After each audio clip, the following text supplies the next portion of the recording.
بسم اللہ الرحمن الرحیم۔ السلام علیکم ورحمۃ اللہ وبرکاتہ۔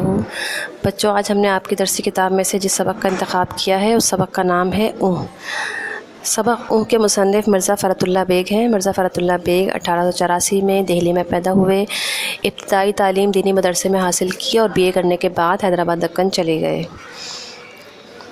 حیدرآباد دکن میں عدالت عالیہ میں رجسٹرار بھی رہے۔ 1919 میں پہلا مضمون لکھا جو آگرے کے ایک جریدے افادہ میں چھپا۔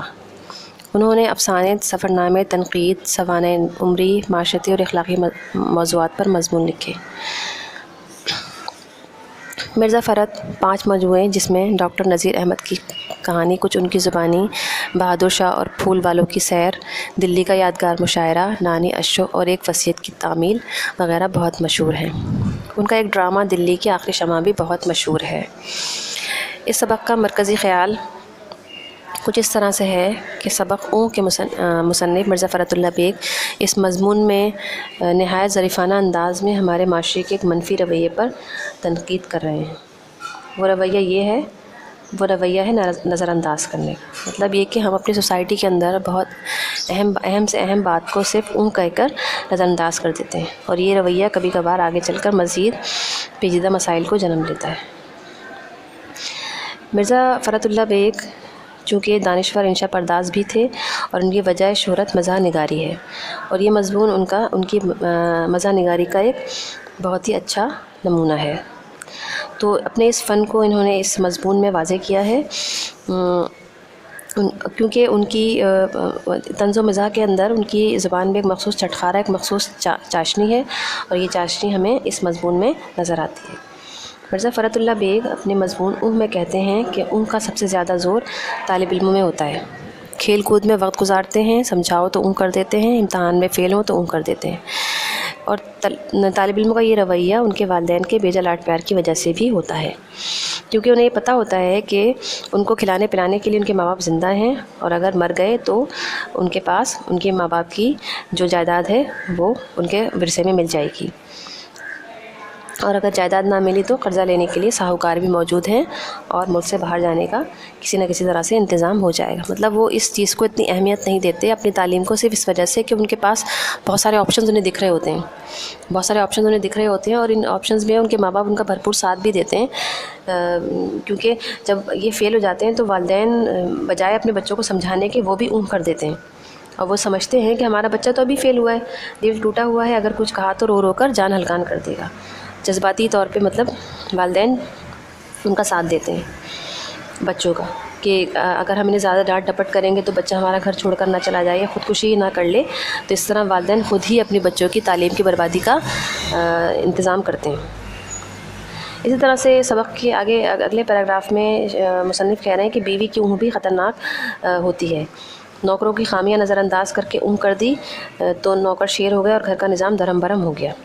بچے شرارت کریں، دیواروں پر لکیریں کھینچیں تو صرف ایک اونھ کر دی، مطلب بچوں کو ان کی غلط بات پر سمجھایا بھی نہیں جاتا، صرف ایک اونھ کر کے بچوں کو نظر انداز کر دیا جاتا ہے، بچوں کی شرارت کو نظر انداز کر دیا جاتا ہے۔ جبکہ شوہر کی اونھ تیز ہوتی ہے، بیوی سے ناراض ہوئے تو اونھ کر کے باہر چلے گئے، اور یہ اونھ جو ہوتی ہے بہت ہی فائدہ مند ثابت ہوتی ہے، کیونکہ میاں بیوی آپس کے جھگڑوں میں اگر ایک دوسرے کو اونھ کر دیں تو وہ اونھ یہ کام کرتی جو کہ بڑے سے بڑے صلاح کار، بڑے سے بڑے جو کہنا چاہیے جو مسائل کو حل کر دیتے ہیں وہ لوگ بھی یہ کام نہیں کر سکتے، کیونکہ دونوں نے ہی ایک دوسرے کی بات کو نظر انداز کر دیا، اور اگر یہ اونھ نہ ہوتی، یعنی میاں اگر اونھ کر کے گھر چھوڑ کر نہ جاتے تو بیوی میکے چلی جاتی، اس طرح سے لڑائی بڑھ جاتی، تو یہ اونھ جو ہے وہ بڑی فائدہ مند ثابت ہوتی ہے اس وقت۔ اچھا، مصنف سبق کے آخری پیراگراف میں کہہ رہے ہیں کہ فتح اور شکست دونوں میں ہی اونھ نقصان دہ ہے۔ جس نے شکست پر اونھ کی اس نے شکست کو شکست نہ سمجھا، اور جس نے فتح پر اونھ کی انہوں نے اپنی ہمت کی قدر نہ کی۔ اونھ کرنے والے فتح اور شکست کو برابر سمجھتے ہیں، اور ایسے لوگوں کا اللہ ہی مالک ہے، کیونکہ وہ دنیا سے نہیں مٹے تو جوتیاں ضرور کھائیں گے۔ یہ شاعر نے طنزیہ انداز میں کہا ہے۔ سبق کا اختتام، کیونکہ اس سبق کے اندر مختصراً سا یہی خلاصہ ہے، اور اس سبق کے اختتام میں مشق سوالات ہیں جو کہ آپ لوگوں کو PDF کے ذریعے سینڈ کر دیے جائیں گے۔ سبق کا آخری سوال ہے سوال نمبر 5۔ سوال نمبر 5 میں عبارت کا مفہوم بما سیاق و سباق تحریر کرنا ہے۔ تو اس پیراگراف کا مفہوم بھی کچھ اس طرح سے ہے کہ آپ کو جب آپ کسی بھی پیراگراف کی تشریح کرتے ہیں تو اس سے پہلے سبق کا حوالہ دیتے ہیں، اور سبق کا حوالہ آپ لوگ کچھ اس طرح دیں گے کہ درجہ بالا نثر پارہ نصابی کتاب میں شامل سبق اون سے لیا گیا ہے اور اس کے مصنف مرزا فرت اللہ بیگ ہیں، ٹھیک ہے۔ اس کے بعد آپ نے حوالہ مصنف لکھنا ہے، پھر آپ نے تشریح لکھنی ہے، اور تشریح آپ نے کچھ اس طرح لکھنی ہے کہ اپنے مضمون اون میں مصنف مرزا فرت اللہ بیگ نے اہم سے اہم بات کو نظر انداز کر دینے والے ہمارے معاشرتی رویے کو ہائی لائٹ کیا، اس کو موضوع بنایا ہے، اور اس رویے کا اظہار اکثر ہم اون کر کے کر دیتے ہیں۔ تو مضمون کے اس آخری پیراگراف میں، آخری پیرائے میں مصنف کہتے ہیں کہ فتح اور شکست دونوں میں اون نقصان دہ ہے۔ جس نے شکست پر اون کی، اس نے شکست کو شکست نہ سمجھا، اور جس نے فتح پر اون کی، انہوں نے اپنی ہمت کی قدر نہ کی۔ اون کرنے والے فتح اور شکست دونوں کو ہی برابر سمجھتے ہیں، ان کا تو اللہ ہی مالک ہے، دنیا سے نہیں بٹے گا تو جوتیاں ضرور کھائیں گے۔ مطلب یہ کہ وہ زمانے کی ٹھوکریں بہت زیادہ کھائیں گے ایسے لوگ جو کہ فتح کو فتح نہیں سمجھتے اور شکست کو شکست نہیں سمجھتے۔ دنیا میں کامیاب وہی لوگ ہیں جو شکست کو شکست سمجھے اور فتح کو فتح، اور ان سے کچھ سیکھنے کی کوشش کرتے ہیں۔ لہذا مصنف کے خیال میں ہمیں اپنے رویے پر ضرور غور کرنا چاہیے، اور صرف کر کے نظر انداز کرنے والے رویے کو ترک کرنا چاہیے۔ تو بچوں، آج تک کے لیے اتنا ہی کافی ہے، ہم اس کو اجازت دیجیے۔ امید ہے آپ کو آج کا لیکچر سمجھ آیا ہوگا۔ اللہ